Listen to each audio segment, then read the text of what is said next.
Hi guys, అందరికీ నమస్తే. నిన్నైతే యూట్యూబ్లో రైతుల కష్టం గురించి అయితే నేను ఒక వీడియో పెట్టడం జరిగిందండి. అయితే దానికి 100% మందికి ఆ వీడియో యూట్యూబ్ అనేది షేర్ చేస్తే దాంట్లో జస్ట్ 8% మాత్రమే చూశారండి. అంటే దాదాపు 62 మంది మాత్రమే ఆ వీడియోని అయితే చూశారు. అదే మన పీపుల్, మన తెలుగు వాళ్ళు ఏదన్నా హీరో గింట వేరే హీరో పక్క నుంచి వెళ్తూ ఉంటే కాళ్ళు జరపడమో, లేదంటే అతని ఇట్లా చేయడమో, ఏదో ఏదో గెస్చర్ చేస్తూ ఉంటే యూట్యూబ్లో ఆ వీడియోలు అయితే చాలా వైరల్ అయితే అవుతూ ఉంటాయి. కానీ ఇలా రైతుల కష్టాల గురించి కానీ, లేదంటే ఏదైనా ప్రొటెస్ట్ల గురించి కానీ, లేదంటే ఇబ్బందుల గురించి కానీ, కరప్షన్ గురించి కానీ వీడియోలు పెడితే ఎందుకు హిట్ అవ్వో, ఎందుకు వైరల్ అవ్వో నాకైతే అర్థం కాదు.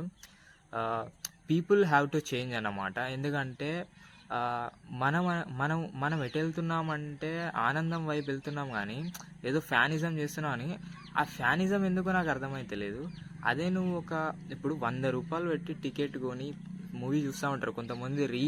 రీ ఎంట్రీ అంటే రిపీటెడ్గా చూస్తూ ఉంటారు. ఎందుకంటే మా హీరోకి 100 కోట్లు కలెక్ట్ చేయాలి, 200 కోట్లు కలెక్ట్ చేయాలి, 300 కోట్లు కలెక్ట్ చేయాలి. అదే 10 రూపాయలు తీసుకుపోయి ఎవరికైనా దానం చేస్తే, లేదంటే ఒక 100 రూపాయలు పెట్టి కూరగాయలన్నా ఏమైనా రోడ్ సైడ్ పక్కన వాళ్ళ దగ్గరనో, లేదంటే రైతుల దగ్గరనో పోయి కొంటే వాళ్ళ ఆ పైసలు తిండికి ఉపయోగిస్తారండి. ఎందుకంటే ఇప్పుడు నువ్వు ఫ్యానిజం చేయడం వల్ల నీకేం లాభం లేదు, నువ్వు డబ్బులు ఖర్చు పెట్టడం వల్ల నీకేం లాభం లేదు, మొత్తం మీ హీరోలకే లాభం. కనీసం అది మానేసి ఈ రైతుల దగ్గర నుంచి వెళ్ళి కూరగాయలు కొనడం కానీ, లేదంటే వాళ్ళకి హెల్ప్ చేయడానికి కానీ చేస్తే మీరు ఒక లైఫ్ని నిలబెట్టిన వాళ్ళు అవుతారు కదా. సో అదెందుకు చేయరు నాకు అర్థం కాదు. మన తెలుగు వాళ్ళు మొత్తం ఇంతే, పాలిటిక్స్ మీద లేదంటే హీరోయిజం మీద ఫ్యానిజం చూపిస్తూ ఉంటారు.